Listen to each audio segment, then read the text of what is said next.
Alain Houvet, vice-président de la SIA, et Christophe Stark, directeur de la SIA, merci d'avoir répondu à cette demande d'entretien. Donc en décembre 2022, on apprend dans un communiqué de presse assez laconique la démission de Peter Dransfeld, de la présidente de la SIA. Et de nombreuses réactions s'en sont suivies, dont la plus directe, qui est la lettre ouverte des membres, des présidents de la commission 101, 102, 103, 105 et 106. Mais avant de plonger dans cette lettre et dans les doléances de cette lettre, j'aimerais vous poser la question assez directe de savoir est-ce que la SIA connaît une crise de confiance entre la direction et les membres.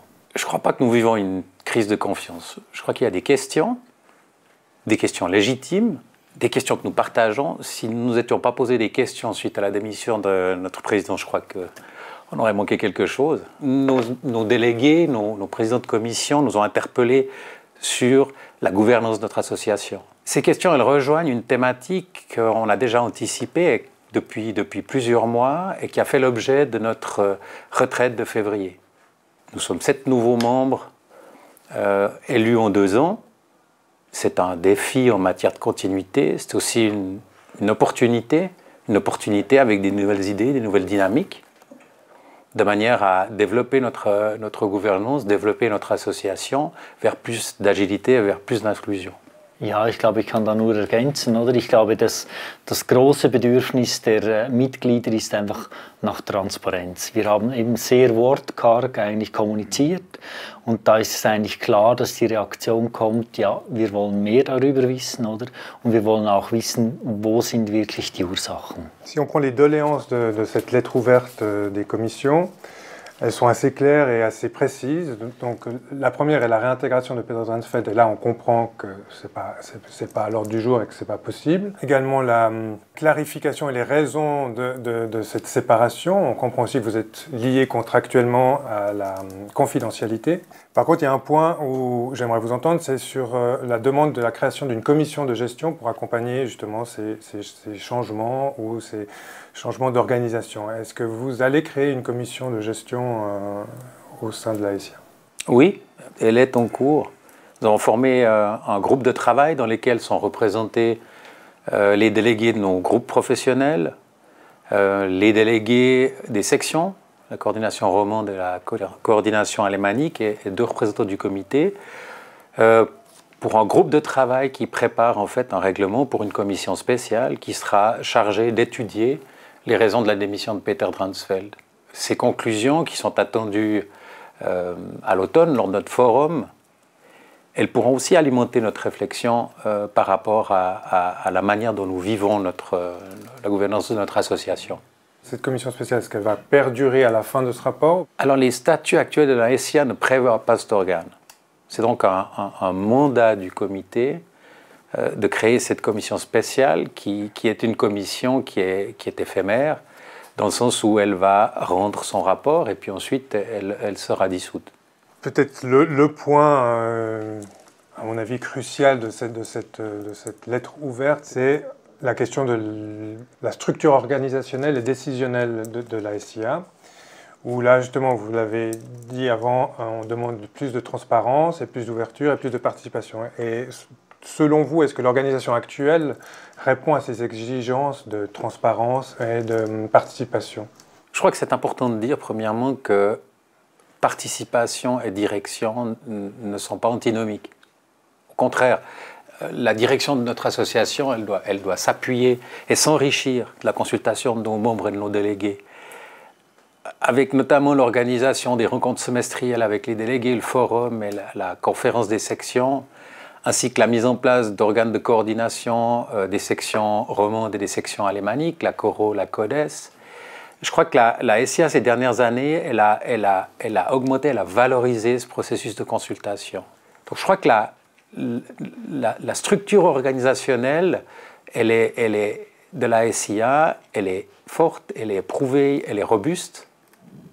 Elle nous permet d'être reconnus unanimement auprès de nos partenaires comme un partenaire central justement du monde de la construction. Je dirais que en tant qu'organe directeur, le comité parce qu'il y a des questions qui se posent par rapport au comité. Je crois qu'il fonctionne pleinement, et ça c'est un point qui est extrêmement important. Nos partenaires, nos membres ont besoin d'une SIA qui est forte, qui est présente, parce que les défis actuels sont importants.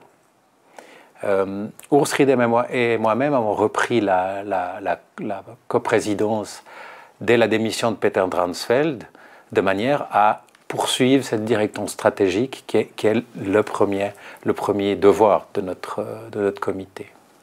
Ja, ich glaube, wichtig ist einfach, dass wir uns bewusst sind, der SIA ist in dieser Welt eigentlich Herausforderungen gestellt, die eigentlich alle Organisationen heute haben. Oder es ist uns extrem wichtig, quasi diese basisdemokratische Mitwirkung. Gerade in einem Verein ist eben die Meinung der Mitglieder entscheidend. Und auf der anderen Seite ist gerade der Vorstand, aber auch die Geschäftsstelle, wir sind in einer Welt, die sich immer schneller bewegt, wo man immer schneller reagieren muss, auch bereit sein muss, auf neue Dinge einzugehen.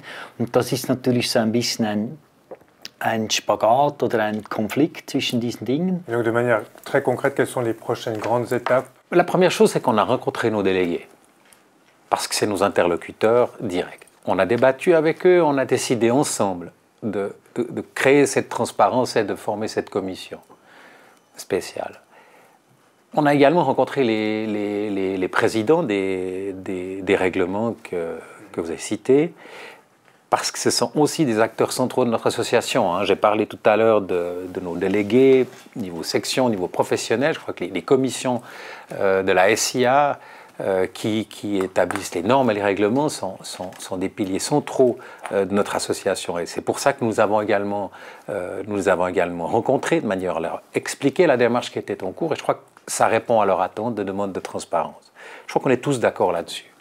Du côté du comité, outre la direction stratégique de l'association, on travaille également sur 3 axes. On travaille sur un axe organisationnel, qui est l'organisation au sein du comité pour une implication équilibrée des membres qui la composent et un suivi adéquat des projets. C'est une question importante. Quelle organisation aussi pour gérer la dichotomie entre un comité de milice et un organe professionnel, le bureau. C'est des réflexions sur le thème organisationnel. On a également des réflexions sur un axe plus opérationnel.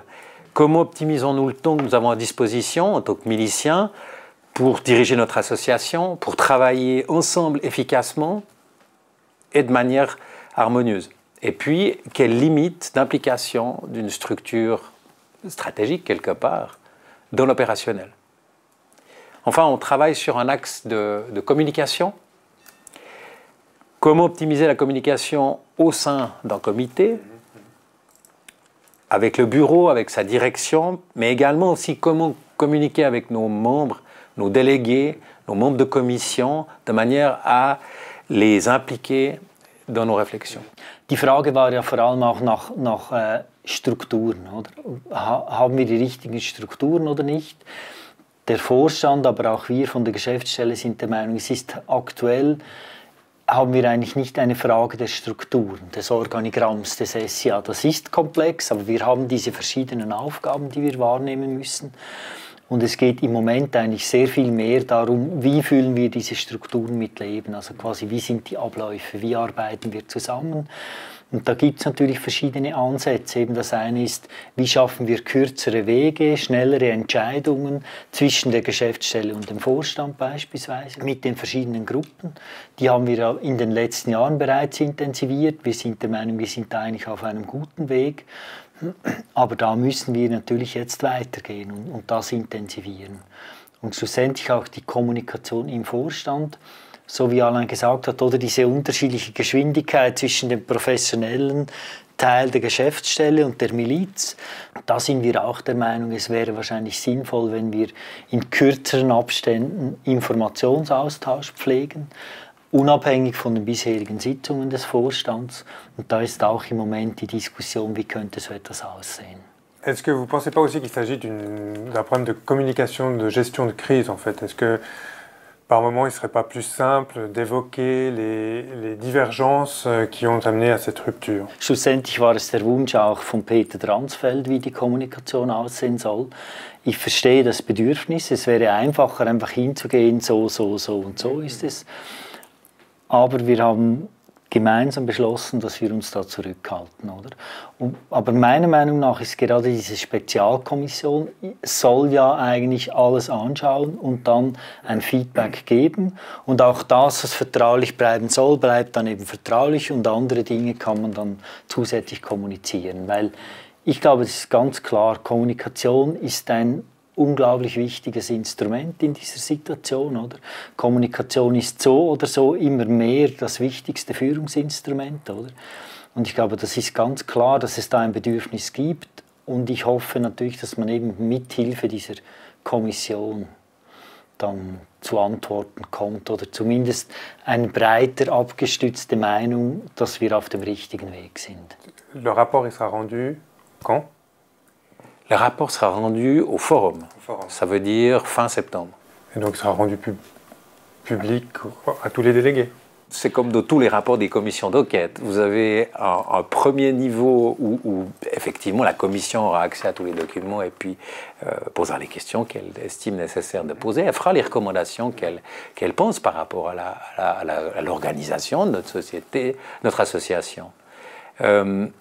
Ensuite, il y aura une information qui sera faite aux délégués, parce que les délégués, ils ont des attentes par rapport à des questions à recevoir. Et cette information sera dispensée. C'est qui forme la commission? Alors actuellement, on a un groupe de travail, comme je l'ai dit, qui réunit, qui représente au fait les différents groupes de délégués principaux. Une fois que cette commission aura établi son règlement, et c'est à très court terme, c'est le 3 mars prochain, donc c'est à bout touchant. Ensuite, on va définir des profils et faire des suggestions par rapport aux membres qui composent cette commission spéciale. Donc tous ces travaux que vous venez d'évoquer sur l'organisation, les réflexions sur l'organisation, vont être menés directement ou est-ce que vous allez attendre la nomination d'un nouveau président? Non. Ou d'une nouvelle présidente? Non, je crois que très clairement, le travail de la commission, il va influencer directement ou indirectement le futur choix de présidente ou de président de la SIA. Non, la volonté, c'est d'aller aussi vite que possible, aussi lentement que nécessaire. Donc, je crois que la commission rendra son rapport au forum. Je pense que notre comité a aussi comme objectif d'être au niveau des propositions qu'il peut avoir prêt pour cette date-là. Et ensuite, l'idée est de chercher un présidente qui correspond à un poste, à un cahier des charges qui crée l'adhésion au sein de notre association. Es ist wahrscheinlich genau eine Herausforderung. Oder einerseits möchte man ja Schritte weitergehen, auch überlegen, wie arbeiten wir in Zukunft, gerade als Vorstand mit der Geschäftsstelle. Auf der anderen Seite soll das dann auch geprägt sein von einer zukünftigen Präsidentin oder Präsidenten. Ich glaube, wichtig ist vor allem, dass der Vorstand mal eine klare Haltung hat und dann damit auch eben in die Diskussion gehen kann, mit eventuellen zukünftigen Personen für das Präsidium. Merci Alain Houlvet, vice-président de la SIA, et Christophe Starck, directeur de la SIA. Je crois que vous avez répondu assez honnêtement aux questions que nous posons en tant que journalistes et que les membres de la SIA se posent. Merci. Merci.